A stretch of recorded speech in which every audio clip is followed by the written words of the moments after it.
We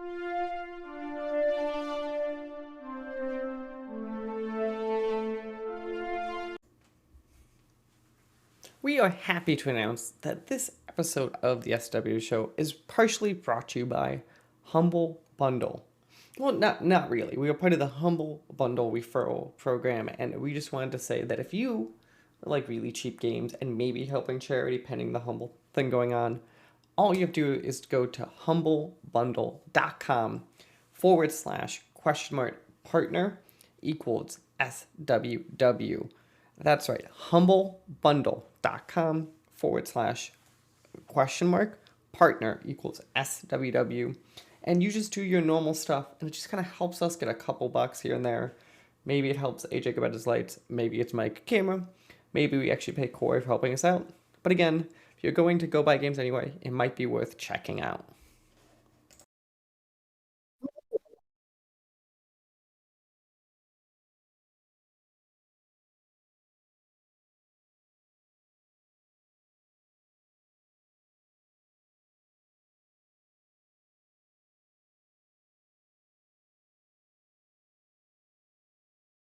Hey, yeah, thanks so much for having me. My name's Kyle Banks. I'm the developer of a game called Farewell North. It's a 3D adventure game where you play as a border collie and you're on an adventure with your human through the Scottish Highlands to restore color to the world.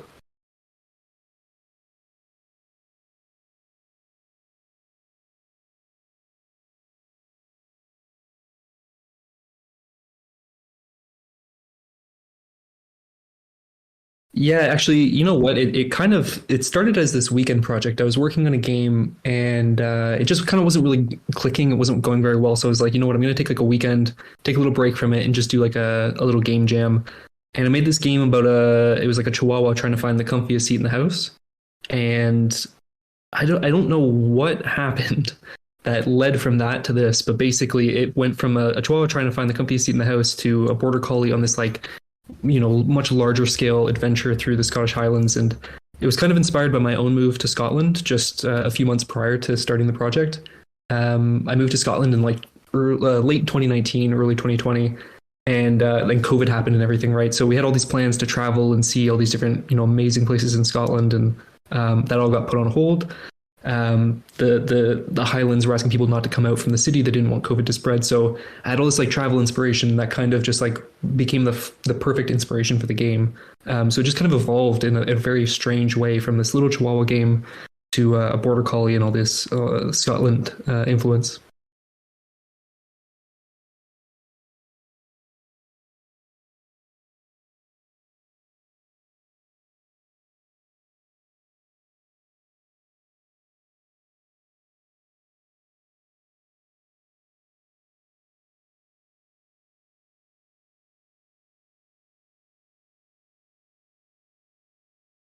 Yeah, so for the first, I want to say like a year and a half or 2 years, I wasn't able to travel. So it was all based on, just all these images I'd seen and all these plans that I had to travel. Eventually, though, I did get to go out. So been to Glencoe and a number of places in the Highlands. But the game is based in this kind of very specific area of Scotland, right at the northern coast. This is chain of islands called Orkney, and it's a very unique and it has like a lot of Norwegian heritage, and it's quite unique compared to the rest of Scotland. But I actually got to stand in the exact place of this photo I had been using as a reference, because the game kind of starts where you're like leaving the north coast of Scotland into this Orkney Islands. And there's this incredible photo in this place called John O'Groats. And I've been using this as inspiration. The game kind of like loosely starts there. And I actually got to stand in the spot, and it was pretty amazing because it was like validation that I was at least on the right track, and I was able to kind of capture some of that feeling of being there. So that was a really cool, like, special moment of 2 years of looking at this photo and actually going and getting to stand in that spot and see it for real. Was really, really cool.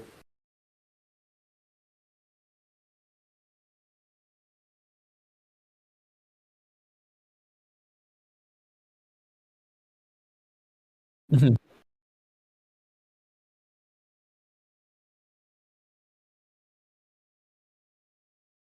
Yeah, it was so strange because you don't. I mean, like a photo is one thing, right? But it's very different to be there and to feel it and to listen to it and all these things.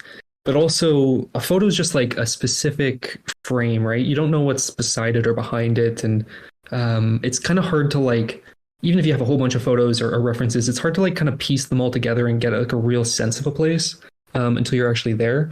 So I think it was yeah, it was like a really special moment working on the game and actually getting to go out there and kind of walk on these cliffs. These like if you've never seen it, definitely look it up. It's called John O'Groats, and it's just the most like it doesn't look real. It looks like it's a a sci-fi world or something. It's these incredible cliffs that are just like the scale of them is so I don't know. It's hard to really grasp it without going there. So actually, that was one of the things I learned while I was there. Was like I really needed to increase the scale of things. I felt like I was being a little bit too cautious and like, um, Scotland's not like the Himalayas, right? We don't have like Mount Everest or anything like that here. But I didn't really get quite the sense of scale that still exists even in Scotland. And I think I needed to kind of open the game up more, have a larger sense of scale and a larger sense of place. And that was one of the things that kind of came from that trip.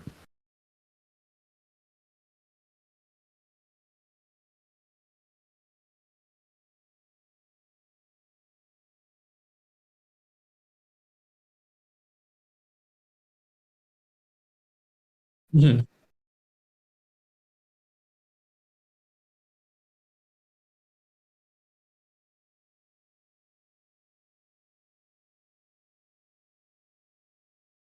Mhm.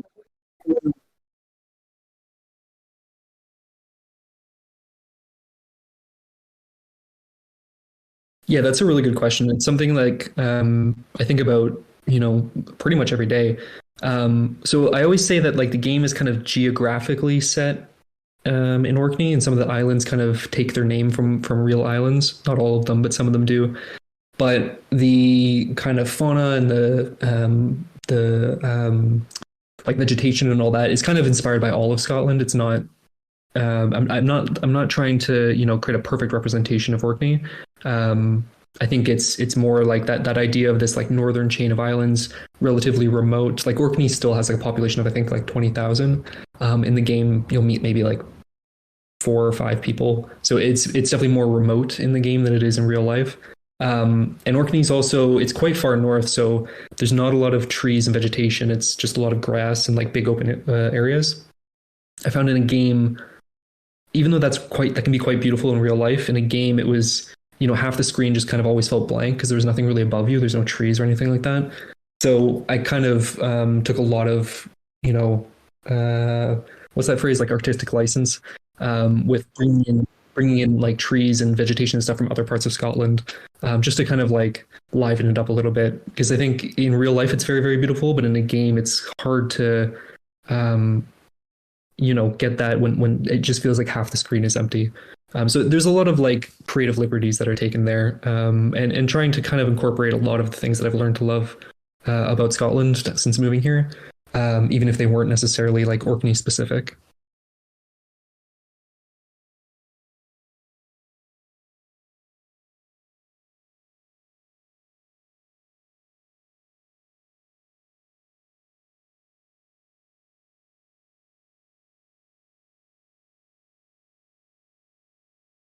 Right. Yeah.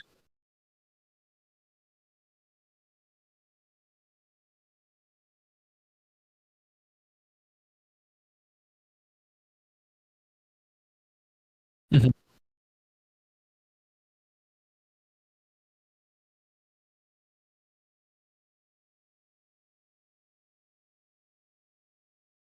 Yeah, exactly. Like I'm not creating like a perfect recreation of any of the islands in Orkney, even the ones where I use the name. Sometimes it's like I'll be reading through like some history of some island, and there's some really interesting fact. Like, for example, one of the islands in Orkney has this group of sheep that's been feral for like 200 years, and they're one of the only mammals in the world that have evolved to eat seaweed because there's like very little vegetation on this island. So I've taken like the name of that island and this idea of these kind of feral sheep that have been living there kind of away from humans and stuff. And that has like some gameplay consequence, but the island itself is still not meant to be like a recreation of the real island. It's just kind of the concept and everything. And I think it's interesting, like in a city, cities are in some ways more of like a living and changing space, right? Like there's a different sense of time. So like in Orkney, there's some of the oldest Neolithic villages that are like 5,000, 8,000 years old can be found in the Orkney Islands, which is incredible. And these places have been pretty much untouched for, 8,000 years. But in a city, it's like you have a lot more liberty to just change everything because it's like, every day things are changing, things are moving, people are redecorating, remodeling, rebuilding, all these kind of things, right? So there's just like this different sense of time. So I felt, you know, being able to incorporate these kind of really interesting facts from such a unique place like Orkney, but without being so tied to like creating a one-to-one recreation of it, I thought was kind of like the best of both worlds for me, anyways.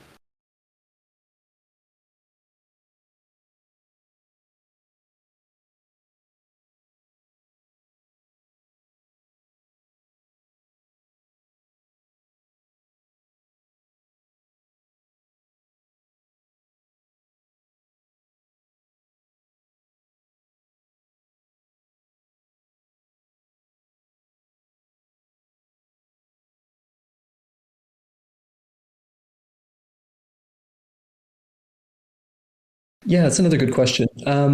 Obviously, so border collies are, and this kind of goes back to what you were asking about before of like why a border collie. So border collies that have like they come from the borders of Scotland. They have a very, proud history in Scotland, and you'll see them everywhere when you're walking in the streets of Edinburgh or out in the Highlands. You'll see them all over. But they're incredibly intelligent dogs. Like even more so than I think I realized when I started this game. Like as I've done research, it's incredible what they can do and how intelligent they are. So I wanted to make sure that that kind of comes across. And also they're very athletic and quick and all this stuff. So when you're playing as the dog, it's very the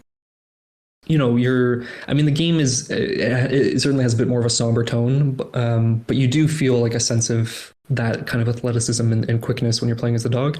And I wanted the dog to be very kind of in tune with the human character's like emotional state and her well-being. So throughout the game, you're kind of helping her, and she's really the main character of the story. Like it's her journey that she's on, and you are kind of her companion. So I feel like that's kind of a different approach where normally you play as like the hero of the story, the main character of the story. And this you're helping her on her journey. But there's obviously certain things that dogs can't do, right? So since it's in a chain of islands, the way you get through them, because there's no loading screens, there's no cuts or anything like that in the game, so you can play from opening to the end credits without the camera ever cutting. But we need a way to get from one island to the other. So rather than you just like sitting and watching the human character paddle away, so you'll play as her when you're in the canoe. So it's kind of just like playing off like what are their strengths, what can humans do, what can dogs do, what's more interesting to do as each of those characters. So you will bounce back and forth a little bit, but I think the majority of the game you'll be playing as the dog and playing this kind of supporting role.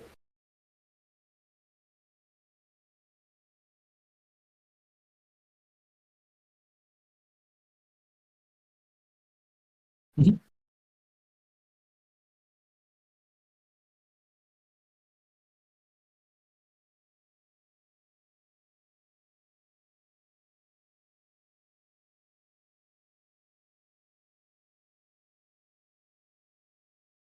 Yeah, it's interesting. Like anytime you're making a game, it's really hard to kind of like not even judge it, but like interpret it yourself. So like to give you an example, you might have like a hallway and you want the player to walk from one end of the hallway to the other, and you think that that's really obvious.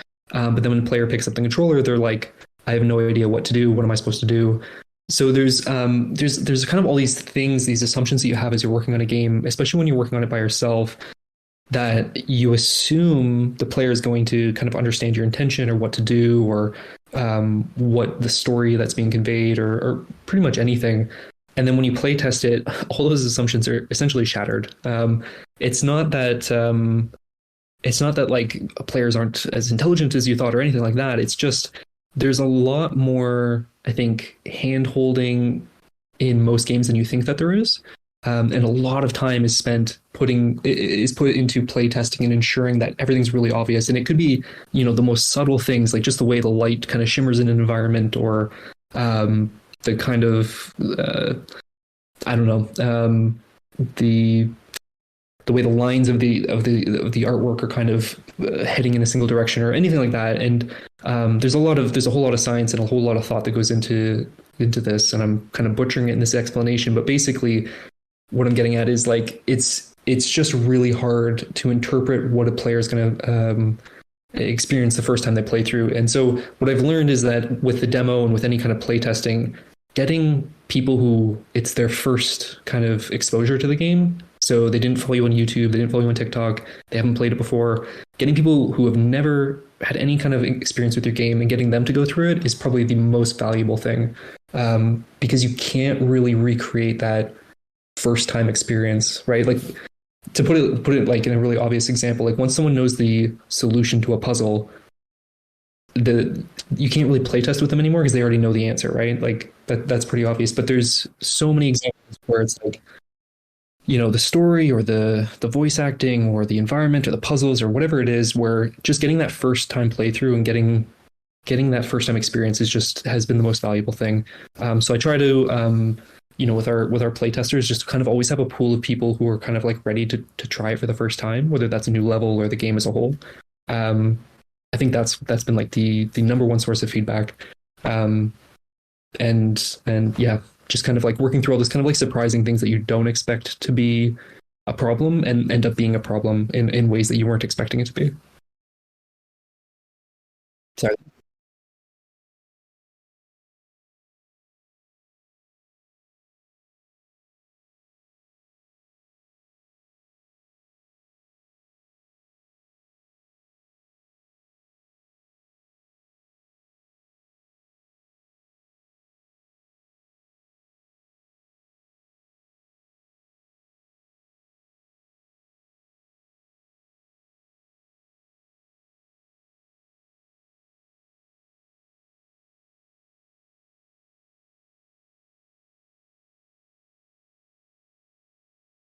That's a really good question. Like I don't know if I know the answer to that yet. Um, and I think the issue is that if you ask two players, they'll both have very different answers. So for example, there's one kind of puzzle, there's a perspective style puzzle where you need to kind of like the solution to the puzzle is to actually just look at something from a different angle in a way that it kind of like lines up all these pieces. And that is something that's really tricky to teach the player without putting like text on the screen saying this is exactly what you need to do. You know what I mean? Up to that point, I had been trying to teach everything to the player through kind of the environment and hints and that kind of thing without any kind of like exposition. And at some point, I kind of realized with this one, like some people get it right away, and it's like, oh, okay, that works. And for some people, no matter what I tried, like it just doesn't kind of come intuitively. And so at that point, I kind of relented it. And at the moment, there's a hint system in the game, and you can have this on, and it'll kind of give you that little bit of text exposition saying, like, some objects in the environment require a unique perspective to realign. Um, and it's still like not exactly telling you the solution, but it's kind of giving you the idea, like, oh, you need to look at it from a different angle to realign the pieces. And so that's been really helpful, but then some people absolutely hate that. So then you have to put an option in the menu to disable that. And some people just want to play that way and they want to like feel things out and figure it out for themselves. And I think both of those are completely valid, right? One of those isn't like the right way to play versus the other. But it raises all these questions like which one's the default? Should it be on by default or off by default? Um, and so with the game that I'm making with Feral North, it's meant to be something that's more of like a Sunday afternoon lounging on the couch, like just kind of get into like the mood of it and the atmosphere of it, as opposed to, it's not like I wouldn't describe it as a puzzle game. It's not meant to be, extremely challenging, but it's kind of always this balance as the developer where you're really trying to figure out what the game is. It's not always clear what the game is, and that probably sounds silly to someone who's not worked on a game before, but like a huge part of development is just figuring out what it is you're making. And is it a hard game? Is it an easy game? Is it casual? Is it challenging? These are all kind of things that are like always kind of in flux through development and kind of change from month to month as you're playtesting it. So I don't really know that was a really long answer to say I don't really know if I have an answer to that one. I'm still kind of always trying to figure that out.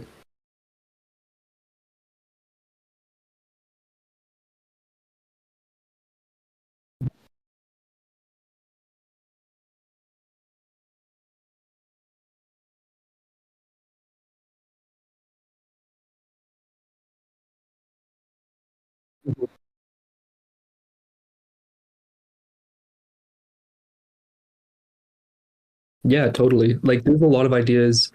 I think a lot of a big part of game design is not knowing what to put in, but what to take out or what to not put in, essentially, right? Like kind of distilling the game down to its essence and focusing on that. Like you could have a game like chess, right? And maybe you have this great idea for like throwing aliens into the game. I don't know. And maybe on paper that would be a lot of fun, but is it still chess? You have to you have to figure out what the game is and like kind of hone in on that. And just because an idea works in one sense doesn't maybe work in the way that you're trying to make the game. It's kind of it's you're always just trying to figure it out, as you go. And I think that there's pretty amazing points throughout development. I don't know if you've experienced this. I get it from time to time, like maybe once every 6 months, where you're kind of just like firing on all cylinders and like you just like everything's kind of like working and gelling and kind of coming together in a way that you had always been hoping it would. And but those moments are kind of like fleeting. And then there's lots of times where you just have all these ideas, but none of them are quite, quite working out, or they're not quite meshing with the rest of the game. And those, unfortunately, at least for me, seem to be like more common. And so that's why games I think take a really long time to make. Is like you're just trying to figure out what it is that you're making. And yeah, probably with experience, people get better at doing this. But for me, it's just taken a really long time. I think so. Feral North's been in development for like 3 years, and I think it took like a year and a half or 2 years to figure out what it even was that I was making.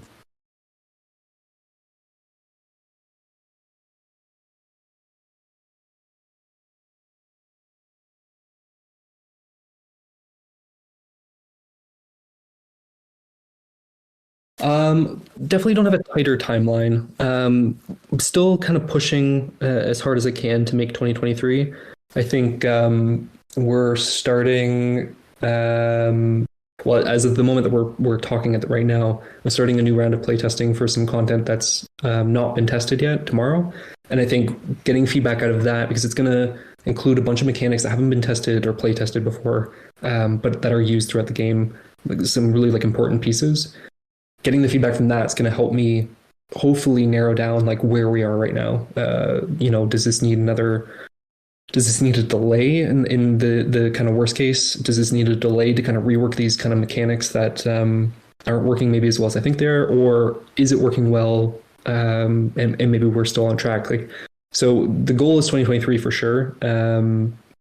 But I think over the next couple of weeks will kind of be the kind of critical point where I figure out if that's definitely happening or not.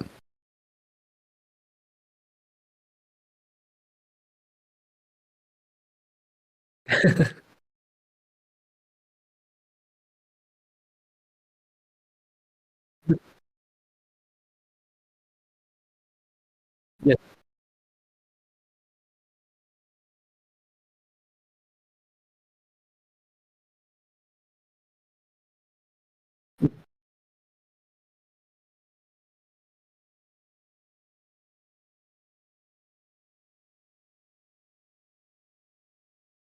Yeah, Twitter, YouTube, TikTok, all the same. Yeah, Kyle W. Banks.